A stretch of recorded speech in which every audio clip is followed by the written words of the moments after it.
বেশ কিছুদিন ধরেই প্ল্যান হচ্ছিল কোথাও একটা উইকেন্ড ট্রিপে যাওয়া যাক, তাই গত শনিবার আমরা বেরিয়ে পড়েছি। আমাদের জার্নি স্টার্ট হয়েছিল ভোর 6:30 নাগাদ।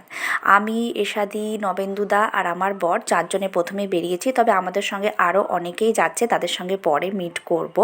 আর যথারীতি আমরা হাসি ঠাট্টা সব গল্পগুজব করতে করতেই যাচ্ছিলাম। তারই ফাঁকে একটা জায়গায় দেখা হয়ে গেল পূজা আর অনির্বাণদার সাথে। এরপরে যেহেতু আমরা সকাল সকাল বেরিয়েছি, খুব খিদেও পেয়ে গিয়েছিল, তাই দাঁড়িয়ে পড়েছি চা খেতে।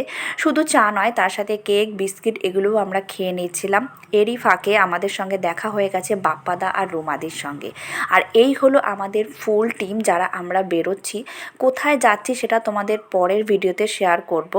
আর এরপরে কিছুটা সময় আবার জার্নি করার পরে এই জায়গাটায় দাঁড়িয়েছিলাম। যখনই আমরা এই রাস্তাটা দিয়ে যাই, তখনই এই জায়গাটায় দাঁড়াই। এত যে সুন্দর লাগে দেখতে, তার ফাঁকে বেশ কিছু ফটোশ্যুটও করে নিলাম। বাকি অংশটা কিন্তু নেক্সট ব্লগে থাকবে।